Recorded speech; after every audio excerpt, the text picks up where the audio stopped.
Haleluya. Gimana kabar saudara sore hari ini? Masih dahsyat luar biasa? Coba lihat tetangga kanan kirimu, lihat kira-kira mukanya masih kelihatan dahsyat enggak? Masih? Oh haleluya. Nah saudara-saudara, kita akan belajar kebenaran firman Tuhan yang sederhana pada sore hari ini. Dimulai dengan kilas balik. Kalau kita merenungkan, mengingat-ingat kembali saudara-saudara, pada waktu kita masih kecil. Ada lagu itu enggak ya? Enggak ada ya? Waktu kecil kita. Natal dong itu ya? Oh bukan. Oke, ada sebenarnya saudara-saudara, cuman tidak dipersiapkan ya. Masih ingat waktu kita kecil saudara-saudara? Siapa yang suka tersandung kalau masih kecil? Priscilla, siapa namanya anaknya Pak Aris? Elnatan. Elnatan suka tersandung enggak? Kan lagi aktif sekarang ya. Nah, ini suka tersandung. Oh ada anaknya Pastor Noel. Kalau saudara tahu kenal Rosa, ya dia begitu aktif luar biasa. Pernah jatuh enggak? Oh sering malah. Pernah berdarah enggak? Pernah. Nah kalau kita juga saya percaya waktu kita kecil saudara-saudara kita pernah jatuh, ya saya pernah ketabrak sepeda, puji Tuhan nggak ketabrak motor saudara-saudara ya, atau kendaraan yang lain. Dan sangat-sangat luar biasa. Tapi ingatkah kita waktu kita kecil dan ketika kita terluka, apa yang sering kita lakukan adalah tertawa. Tertawa? Mas Anang tertawa dia bilang. Ada yang nangis gak? Kira-kira berapa persen coba? Nangis ya, karena sakit saudara-saudara. Dan waktu kita luka, apa yang sering kita buat? Cari siapa? Teriak gak kira-kira? Ekspresinya gimana saudara-saudara? Waduh mama tolong. Pernah gak? Saudara, tentu kalau memang masih kecil, anak itu akan cari orang yang terdekatnya untuk minta pertolongan, betul enggak? Tapi kadang-kadang kalau enggak ada orang tuanya di situ, tambah bingung anak ini. Tambah bingung saya dan saudara waktu kecil, aduh mau lari kemana, mau berteriak ke siapa saudara-saudara. Dan secara naluri dasar manusia, ketika kita mengalami kesulitan, terluka, butuh pertolongan yang akan kita cari adalah orang-orang terdekat. Kalau istri terluka, larinya kemana saudara-saudara? Tapi kalau suami yang melukai gimana? Larinya ke siapa? Ini perumpamaan ya saudara-saudara. Larinya ke siapa kira-kira? Yesus. Larinya kemana? Kamar mandi apa ke kamar pribadi, saudara-saudara? Kunci pintu, jangan ganggu dulu, saya mau doa, saya mau nangis sama Tuhan. Yang dilakukan ketika secara normal, saudara-saudara, orang akan berteriak, menangis, dan dia akan mencari orang yang terdekat untuk bisa meminta pertolongan. Saya percaya si suami istri pasti saling menolong satu dengan yang lain, amin. Yang belum menikah jangan iri, saudara-saudara. Pasti ada orang tua dong yang tolong, ada saudara dong yang tolong, benar enggak? Ada Tuhan yang tolong. Paling utama adalah Tuhan. Nah, firman Tuhan pada sore hari ini saya beri judul berseru kepada Tuhan. Ya, ini kurang ekspresi tapi sebenarnya cuma begini doang. Kalau orang berseru gimana? Saudara bisa berseru 1, 2, 3. Wah kompak ya. Apa? Tuhan apa Yesus? Coba sekali lagi ya, saudara, saya mau dengar saudara mau ngomong apa. Sama-sama berseru 1, 2, 3. Oke, yang penting seruan itu pasti ada suaranya saudara-saudara. Saya ingat saudara-saudara kalau nggak mungkin orang kalau butuh sesuatu yang dia lakukan adalah tolong, tolong, tolong. Gitu. Kira-kira didengar nggak Pastor Efraim? Itu kayaknya bercanda. Orang seruan itu kalau minta pertolongan pasti dengan sekuat tenaga. Orang yang sedang di dalam lubang gak mungkin dia bilang tolong, tolong, tolong. Gak mungkin saudara. Yang dia lakukan dia, tolong saya jatuh. Betul gak? Nah Mazmur 50 ayat yang ke-15 berkata apa? Kita baca bersama-sama. Mazmur 50 ayat 15. Inggris ya, 15, ini. 1, 2, 3. Berserulah kepadaku pada waktu kesesakan. Aku akan meluputkan engkau dan engkau akan memuliakan aku. Amin. Jadi kata berseru ini saudara-saudara disampaikan dalam Mazmur 50 ayat 15. Berserulah kepadaku pada waktu kesesakan. Aku akan meluputkan engkau dan engkau akan memuliakan aku. Pertanyaan saya bagi kita semua pada sore hari ini, kapan terakhir kita berseru sama Tuhan waktu kita dalam kesesakan? Kapan terakhir kita sungguh-sungguh berdoa untuk sesuatu terjadi? Saya ingat terakhir saya doa paling keras kayaknya waktu doa 55 ya. Saudara kira-kira kalau doanya kencang apa kencang kendor saudara-saudara? Ya. Kalau bisa semua bisa dengar ya. Saya waktu doa saat itu saya percaya ini kedengeran. Paling tidak orang sekeliling, 5 orang teman saya. Dan itu seruan benar-benar karena kita butuh revival terjadi atas gereja. Ya dalam poin 1, poin 2, poin 3 ya. Kita berdoa supaya revival terjadi dan itu kita lakukan dengan segenap hati, dengan seruan yang sungguh-sungguh pada Tuhan untuk sesuatu itu bisa terjadi saudara-saudara. Nah, kata berseru dalam bahasa Ibrani saudara-saudara, kara yang berarti to call atau to proclaim. Kalau orang terjemahan itu berseru atau juga berteriak atau menjerit. Menjerit itu lebih kepada cewek kali ya. Cowok pernah menjerit gak? Dua-dua harusnya, tapi lebih orang fokus ke kalau menjerit pasti cewek deh gitu. Enggak ya? Enggak, oh enggak juga ternyata. Terima kasih. Berteriak atau menjerit saudara-saudara. Itu arti daripada kara. Dalam bahasa Yunani kaleo. Saya juga pernah iya benar-benar. Kaleo itu memang memanggil kalau tidak salah arti bahasa aslinya. Untuk panggil kalau tidak salah. Ini artinya adalah itu benar kan memanggil nama seseorang. Jadi kalau saudara suka ke itu bebek, saudara-saudara, jangan-jangan saudara sedang didoakan. Karena orang Kristen, benar gak? Supaya banyak pelanggan, ya mungkin saya nggak tahu. KBBI berkata memanggil artinya menarik perhatian dengan suara yang nyaring. Jadi kalau kita pelajari berseru di sini saudara-saudara dalam konteks ini adalah kita sangat sungguh-sungguh berdoa untuk Tuhan berbuat sesuatu terhadap saya dan saudara. Saya dan saudara sungguh-sungguh berdoa untuk apa yang kita harapkan itu terjadi. Mengapa kita harus sungguh-sungguh? Mengapa kita harus segenap hati? Karena ada sesuatu yang penting. Kalau kita berseru berarti kita dalam keadaan terdesak, betul? Enggak mungkin kita ya saudara kalau lagi punya uang dan berdoa minta untuk keuangan saudara bertambah, kira-kira saudara berseru enggak? Biasa aja, ada duit, ada persediaan, benar enggak? Tapi kalau enggak ada duit saudara kira-kira harus bayar ini, kita berdoa sungguh-sungguh kepada Tuhan untuk Tuhan buat mujizat.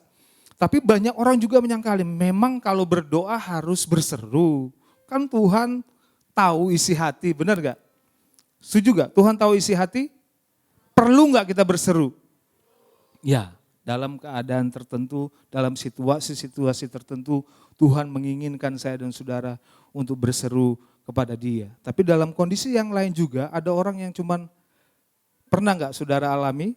Saya rasa banyak orang yang ketika dia percaya kepada Tuhan, memikirkan sesuatu saja, Tuhan kemudian jawab. Gak usah ngomong. Setuju? Pernah ngalamin? Itu waktu kita cinta mula-mula, waktu kita lagi mesra-mesranya dengan Tuhan, kira-kira kalau hanya memikirkan sesuatu tiba-tiba terjadi, saudara-saudara.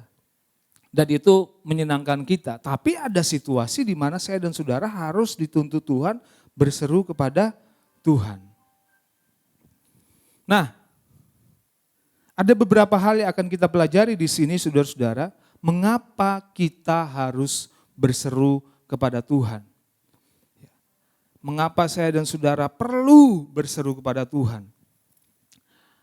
Karena Tuhan sangat memperhatikan saya dan saudara.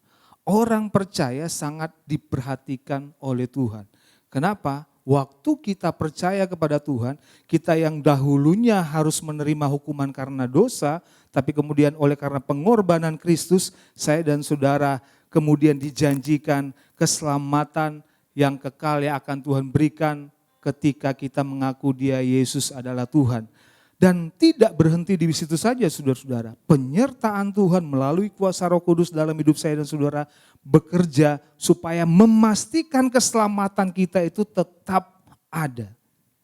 Enggak langsung ketika kita diselamatkan Tuhan, kamu lakukan aja apa yang kamu mau, terserah, yang penting saya sudah selamatkan. Enggak. Tapi Tuhan dengan begitu spesifik menjanjikan pertolongan demi pertolongan bagi saya dan saudara. Apa sih tujuannya? Supaya saya dan saudara sampai kepada rencana kekekalan Allah. Tuhan gak berhenti karena dosa, karena kesalahan kita, saudara-saudara. Tapi Dia dengan cara yang ajaib berusaha supaya saya dan saudara menerima mahkota kemuliaan Tuhan. Amin. Nah, kenapa Tuhan sangat memperhatikan kita? Karena Yeremia 1 ayat yang kelima, di sana berkata, sebelum aku membentuk engkau dalam rahim ibumu, aku telah mengenal engkau. Saudara bayangkan kita semua, sekian miliar orang di muka bumi ini, Tuhan tetap perhatikan. Tuhan kita Tuhan yang hebat, amin. Spesifik, bahkan Mazmur 139 ayat 13, sebab engkau yang membentuk buah pinggangku, menenun aku dalam kandungan ibuku. Setiap orang, miliaran orang di muka bumi ini, Tuhan tahu, Tuhan tenun, Tuhan bentuk sehingga saya dan saudara ada.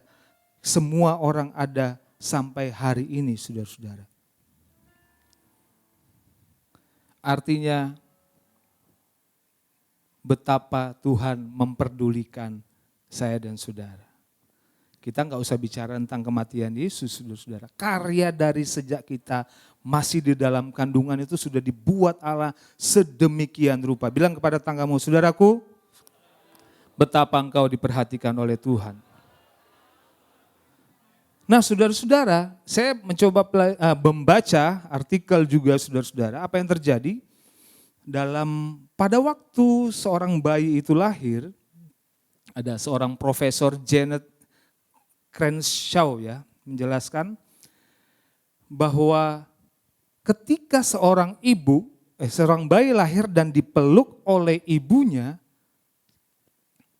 maka dia bilang ada hormon oksitoksin dalam tubuh sang ibu akan meningkat. Hormon itu akan memicu naluri keibuan pada seorang ibu untuk memeluk anaknya, untuk melihat anaknya, untuk menyusui anaknya yang baru lahir. Selain itu juga dia katakan bahwa hormon yang lain memicu naluri seorang ibu untuk tanggap terhadap kebutuhan bayinya. Dan senang berinteraksi dengan anaknya. Dan juga saya membaca ada artikel mengatakan bahwa kenapa bayi itu pada 1 jam setelah lahir, begitu sangat penting dia harus ada di dekapan ibunya. Mengapa saudara-saudara? Karena gesekan antara kulit bayi dengan ibu itu akan membuat saraf-saraf sensor daripada anak ini akan bekerja dengan luar biasa. Dengan baik sehingga dia akan menjadi anak yang luar biasa, saudara-saudara. Sedemikian itu Tuhan perhatikan saya dan saudara ketika Dia menciptakan kita semua orang-orang yang sungguh luar biasa, saudara-saudara. Sampai Raja Daud berkata dalam Mazmur 22 ayat 9 dan 10, coba kita baca. Ya, Engkau yang mengeluarkan aku dari kandungan, Engkau yang membuat aku aman pada dada ibuku. 10, kepadamu aku diserahkan sejak aku lahir, sejak dalam kandungan ibuku, Engkaulah Allahku. Ya, Daud pun menyatakan hal yang demikian bahwa dia merasa aman dalam dekapan ibunya, saudara-saudara. Pikirkan, renungkan saudara-saudara, kalau Allah menciptakan hormon yang sedemikian rupa agar ibu secara naluri bisa menyayangi anaknya, tanggap terhadap kebutuhan bayinya, dan secara naluri juga gesekan antara kulit ibu dengan bayi itu, tidakkah masuk akal dan sangat luar biasa Allah memperhatikan, Allah memperhitungkan, Allah begitu menyayangi saya dan saudara. Sedetail itu saudara-saudara. Bilang bersama-sama saya, wow. Sungguh luar biasa ya. Nah, kalau kita perhatikan saudara-saudara, Allah memang berminat, Allah sungguh sangat berminat terhadap kesejahteraan, terhadap keamanan saya dan saudara orang-orang yang percaya. Karena keselamatan yang Allah kerjakan melalui korban Kristus itu tidak akan dibuat sia-sia. Itu sebabnya Tuhan mau pelihara, Tuhan selalu memperhatikan saya dan saudara. Saya dan saudara kalau punya masalah, apa yang harus kita lakukan? Tuhan sedemikian perhatikan, artinya hanya kepada Dia kita berharap, hanya kepada Dia kita berseru, hanya kepada Dia kita berdoa. Karena tidak ada jawaban yang lain selain daripada Tuhan. Amin. Perhatikan di Mazmur 34 ayat 15, berkata di sana, Mazmur 34 ayat 15, 1, 2, 3, mata Tuhan tertuju kepada orang-orang benar dan telinganya kepada teriak mereka minta tolong. Ya, saya bersyukur juga khotbah tadi pagi ya, kalau tadi tentang praise, sekarang kita berbicara tentang seruan. Ya, Tuhan, mata Tuhan tertuju kepada orang-orang yang berseru kepadanya. Orang-orang yang mau minta tolong kepadanya. Dan saya dan saudara, itu sebabnya apapun masalah kita, bilang kepada tanggamu, saudaraku, saya tahu engkau punya masalah. Tapi percayalah, Yesus jawaban daripada semua masalah. Katakan sekali lagi, berseru kepada Tuhan. Amin. Yang kedua, mengapa kita berseru kepada Tuhan? Karena Tuhan mendengar dan menjawab doa. Yang setuju katakan amin. Ya, Tuhan dengar dan Tuhan jawab doa saya dan saudara. Kita akan melihat beberapa contoh saudara-saudara yang Allah kerjakan, mujizat yang terjadi oleh karena doa dalam kehidupan Elia. Firman Tuhan berkata dalam Yakobus 5 ayat 17. Coba kita baca Yakobus 5 ayat 17, 1, 2, 3. Elia adalah manusia biasa sama seperti kita. Stop. Perhatikan, Elia itu sama dengan saya dan saudara. Ya, kita diciptakan sama. Tapi apa yang terjadi? Ayat berikutnya dilanjutkan 1, 2, 3. Dan ia telah bersungguh-sungguh berdoa supaya hujan jangan turun. Dan hujan pun tidak turun di bumi selama 3 tahun dan 6 bulan. Apa yang dilakukan oleh Elia di sini? Dia berdoa sungguh-sungguh supaya hujan jangan turun, dan itu terjadi. Saya percaya saudara punya pengalaman ya. Punya enggak pengalaman untuk berdoa, Tuhan kalau boleh jangan dulu hujan nih. Jangan turun hujan dulu, saya belum pulang, saya mau pulang kantor, saya mau ketemu istri saya mau ketemu anak saya. Aduh Tuhan jangan, kalau boleh Tuhan jangan hujan dulu dah. Sering? Karena saya ada wakuncar, Tuhan tolong. Enggak ya.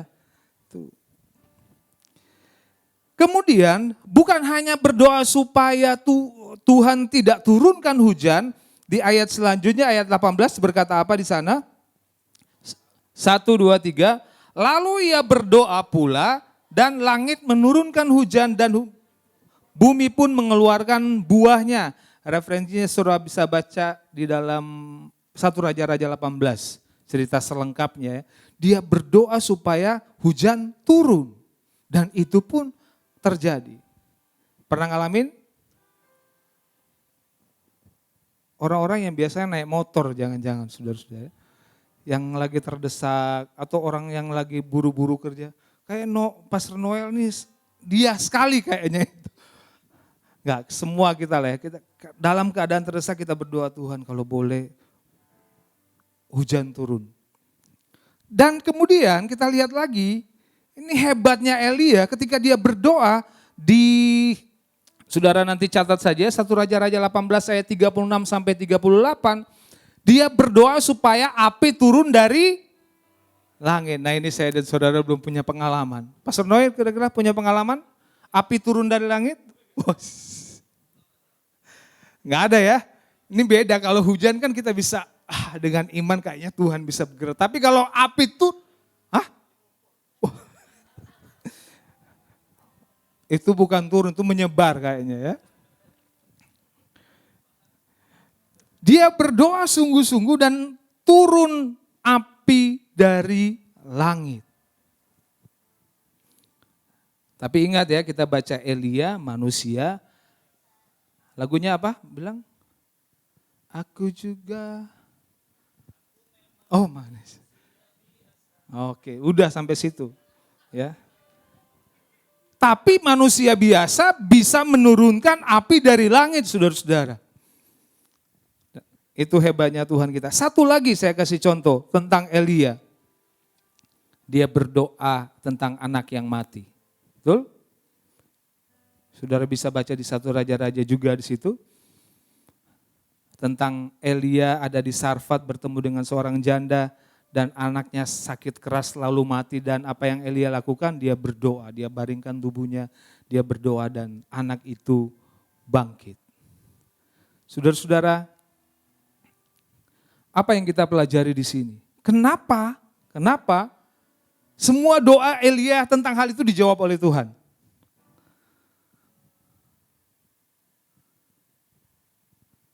Karena, saudara-saudara, Elia sedang dalam misi, katakanlah, apa yang Tuhan mau untuk dia lakukan dalam kehidupannya. Di mana melalui setiap mujizat Yesus atau Tuhan itu harus dimuliakan. Orang akan melihat perbedaan antara Allah kita dengan Allahnya orang yang tidak percaya.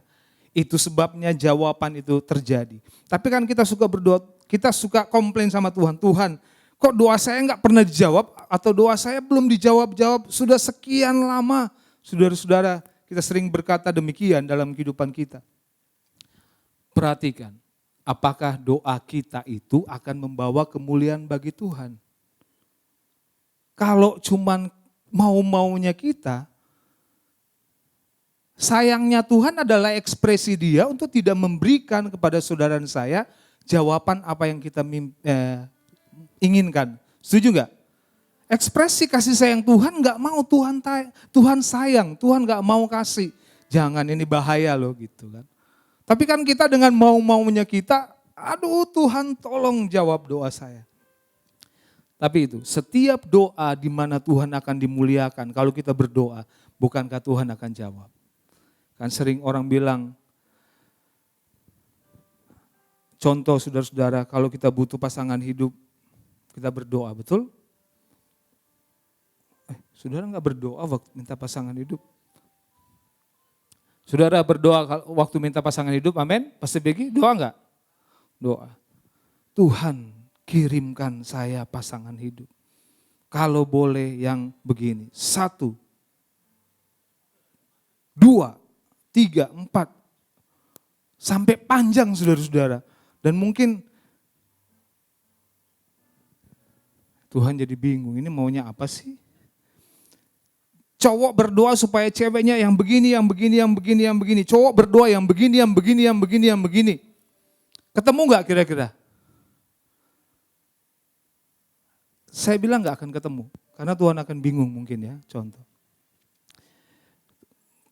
Kasih pasangan saya yang ganteng Tuhan. Kasih pasangan saya yang mapan. Kasih pasangan saya yang suka rajin berdoa, rajin menabung, tidak sombong, apa? Apa lagi? Hah? Itu budi dong. Budi apa? Oh, oke. Tidak akan ketemu kalau satunya minta apa, satunya minta apa, saudara-saudara. Itu sebabnya Dr. Paul suka ajarkan saya dan saudara kalau berdoa, jangan taruh sesuatu di hati kita baru kita berdoa. Setuju enggak? Karena yang akan kita doakan kalau kita sudah taruh di hati kita, itu yang kita mau terjadi dalam hidup kita. Saya pernah ingat Dr. Paul katakan, kalau mau didengar jawaban doamu, harus pure, gak ada A, gak ada B. Tuhan maunya apa? Kalau seperti itu cara kerjanya, Tuhan gampang dong kasih. Orang ini mau apa aja kok saudara-saudara. Dan Tuhan pasti gak kasih yang jelek saudara-saudara. Karena kita tidak spesifik bukan berarti Tuhan akan kasih sembarangan, enggak. Justru kalau kita membiarkan Tuhan untuk memberi kepada saya dan saudara, Tuhan kasih pasti yang terbaik. Kan kita suka kotak-kotakin, kalau bisa Tuhan dalam kotak ini, calon saya seperti ini. Jangan saudara-saudara, biarkan Tuhan yang memberi karena yang dari Tuhan itu selalu yang terbaik. Nah, ada satu cerita saudara-saudara, ada seorang tentara Amerika dan dia juga melayani Tuhan. Dia berdiri di pinggir jalan untuk mencari tumpangan. Saudara bisa searching ya, di kota Chicago, saudara-saudara. Sebenarnya bagi mereka, bagi tentara itu nggak boleh numpang. Katanya sih nggak boleh numpang karena dilarang dalam institusi mereka, saudara-saudara. Tapi dia terdesak pada saat itu, ya, dia terdesak dan dia melakukan hal itu. Tiba-tiba lewatlah satu sedan limusin, saudara-saudara. Dan tentara itu menghampiri kendaraan itu dan kendaraan itu berhenti. Ya, kendaraan itu berhenti dan dikasih masuklah tentara itu. Kemudian mereka bercakap-cakap, kenalan, dan Roh Kudus bicara sama tentara ini. Kamu harus ngomong tentang keselamatan terhadap orang ini. Dalam hatinya dia, Tuhan saya karena berbuat kesalahan. Saya ini udah salah loh, saya nggak boleh harusnya untuk naik menumpang kepada kendaraan-kendaraan. Tetapi pertama dia acukan, nggak mau, bukanlah orang saya berdosa kok. Tapi apa yang terjadi, Roh Kudus kemudian mengingatkan lebih kuat lagi. Dan akhirnya tentara ini menyerah, oke. Dan dia katakan kepada bapak ini, Pak boleh saya tanya masalah pribadi? Oh boleh, jawab bapak ini. Kalau tentara ini bertanya, kalau seandainya bapak meninggal hari ini atau besok, kira-kira bapak ke surga atau neraka? Dalam waktu saya di Malang yang kuliah penginjilan diajarin juga demikian. Jadi kita suka pergi dari Malang ke Surabaya naik bus. Kita harus berusaha cari, malu-malu lah, takut-takut ya. Harus duduk samping seseorang. Dan pernah kita ngomong, kira-kira kalau ini kecelakaan, ya itu salah satu strategi cara orang untuk menginjil, saudara-saudara. Dan apa yang terjadi, saudara-saudara, bapak ini ketika dia berkata, ditanya demikian, apa yang dia lakukan? Dia bilang begini, saya juga baru terpikir tentang hal itu. Apa yang terjadi kalau saya tiba-tiba meninggal? Saya pasti masuk neraka karena dia nggak percaya Yesus. Dan cerita selanjutnya saudara-saudara, tentara ini membagikan tentang Kristus, keselamatan di dalam nama Yesus. Tantang dia mau terima Yesus sebagai Tuhan Juru Selamat. Akhirnya mobil itu berhenti dulu. Mereka berdoa, dituntun untuk terima Yesus, bertobat, terima Yesus, percaya Yesus. Sudah selesai ceritanya. Karena bersambung 5 tahun kemudian. 5 tahun kemudian, masih sisa, sorry. Si yang punya mobil ini, dia kasih kartu nama. Kamu kalau balik ke sini lagi, coba kamu cari saya. Cari alamat di di kartu namanya dia. Nah 5 tahun kemudian dia balik. Dan dia, oh iya ini ada kartu waktu itu. Dia pergi dan gedung pencakar langit yang tinggi ada di hadapan dia.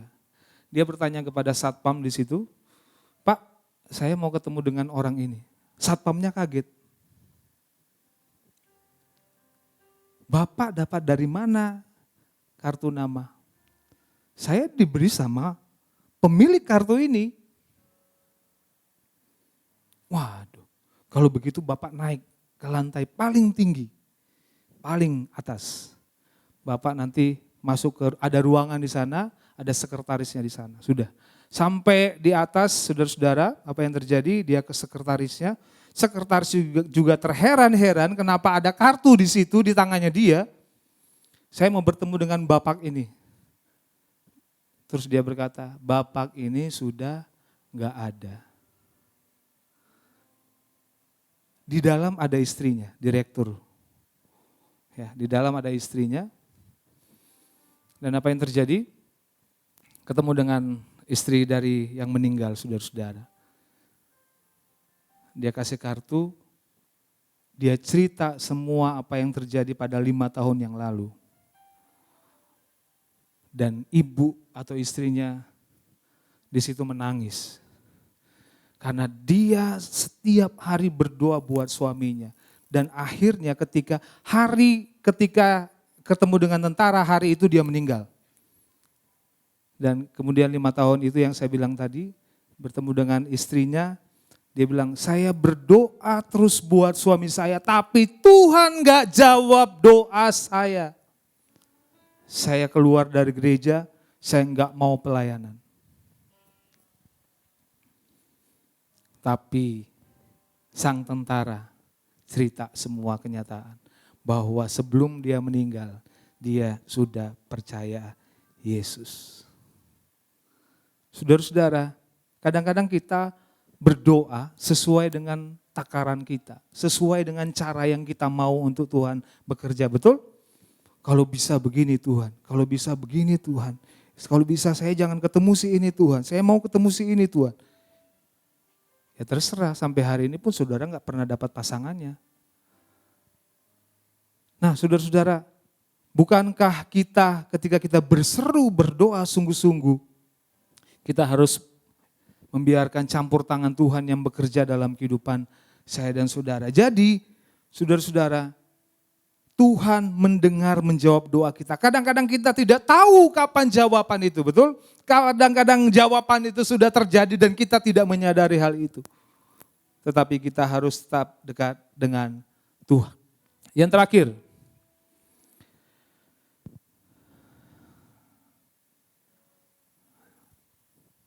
karena Tuhan, mengapa kita berdoa? Karena Tuhan mau kita mengandalkan Tuhan.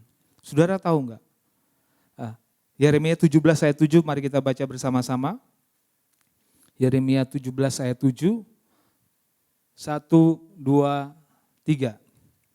Diberkatilah orang yang mengandalkan Tuhan, yang menaruh harapannya pada Tuhan. Diberkati orang yang mengandalkan Tuhan, yang menaruh harapnya kepada Tuhan. Saya mau katakan di sini bahwa Tuhan mau saya dan saudara mengandalkan Tuhan. Itu sebabnya kalau kita berseru, bukankah kesenangan bagi Tuhan untuk menjawab doa saya dan saudara. Amin. Ya, Tuhan mau kita andalkan Dia dalam segala sesuatu. Waktu kita menghadapi apapun, ya. Dia mau kita sepenuhnya, jangan kita setengah-setengah saudara-saudara. Antara ya dan tiada, ada dan tiada saudara-saudara. Berdoa dan tidak berdoa. Tapi yang harus kita lakukan, kita harus meyakini bahwa kalau kesenangan Tuhan untuk memberkati kita, bukankah berarti waktu kita datang kepada Tuhan, Tuhan sudah ready untuk bisa memberkati kita. Karena Tuhan sedang menanti-nantikan dan Dia senang kalau kita mengandalkan Dia. Tuhan gak senang. Ada ayat yang mengatakan terkutuklah orang yang mengandalkan manusia. Tapi di sini Tuhan bilang diberkati orang yang andalkan Tuhan. Kira-kira saudara pilih yang mana? Andalkan Tuhan apa manusia? Serius? Serius? Kenyataan? Kenyataan. Kenyataannya apa? Saudara andalkan Tuhan apa manusia? Jujur. Ya, kalau yang masalah biasa, kita bisa lah. Tapi kalau terdesak, kalau lagi kritis, saudara-saudara kita harus andalkan Tuhan. Bukan ya saudara-saudara, apapun kondisi saya dan saudara, kita harus tetap mengandalkan Tuhan. Merupakan berkat bagi kita, orang-orang yang percaya, hanya dengan kita mengandalkan Tuhan. Saya pernah kasih satu cerita, saudara-saudara, penutup. Ini saudara pernah dengar ya, sudahkah kamu gunakan seluruh kemampuanmu? Pernah dengar? Oke. Seorang ayah menyaksikan anaknya yang masih kecil. Ini saya nggak ada anak kecil ya.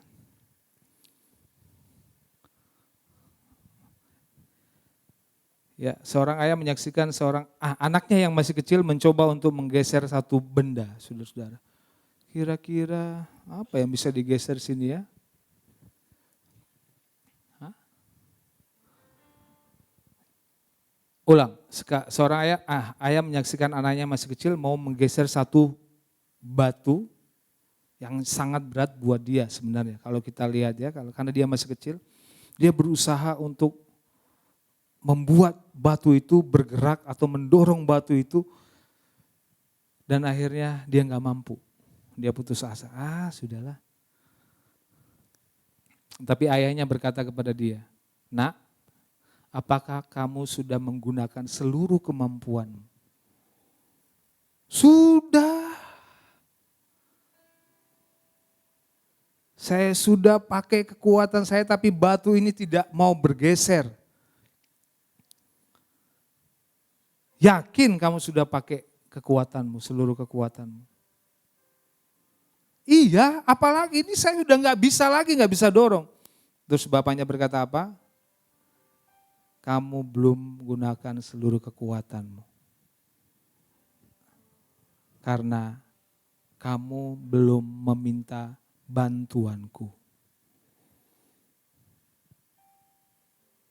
Sebagai seorang ayah tentu adalah kesenangan bagi seorang ayah untuk bisa menolong, memberi yang terbaik kepada anaknya. Setuju bapak-bapak? Ibu-ibu juga lah pasti ya, selalu yang terbaik. Dan apa yang menjadi kekuatan daripada anak-anak kita juga adalah andil daripada orang tua. Setuju enggak? Kalau orang tua biarkan anak itu menjadi apa yang dia mau, nanti kita akan menyesal saudara-saudara. Tapi sebagai seorang ayah, sebagai orang tua, tentu kita akan menjadi Kita akan menjadi pertolongan bagi anak-anak kita. Penolong. Kita akan menjadi penolong, kita akan menjadi kekuatan yang bisa membantu anak kita untuk melakukan hal yang dia tidak bisa lakukan. Bukankah saudara-saudara, Bapa kita di sorga selalu siap sedia untuk saya dan saudara mengandalkan Dia dalam segala situasi. Apalagi kalau kita berseru, meminta, berseru sungguh-sungguh kepada Tuhan. Pasti Tuhan mendengar, menjawab seru doa kita. Tapi ingat lagi, semuanya itu doa kita akan terkabul waktu kita berdoa atau waktu kita mengharapkan hal-hal yang ilahi, hal-hal yang Tuhan kehendaki untuk terjadi dalam kehidupan saya dan saudara. Kira-kira pasangan itu hal yang Tuhan kehendaki enggak? Tapi kok belum dapat? Kurangin kategorinya mungkin saudara-saudara. Atau lepaskan semua kategori itu ke Tuhan. Saya pernah mendengar saudara-saudara ada orang yang listnya banyak. Harus begini. Pernah gak saudara-saudara punya list?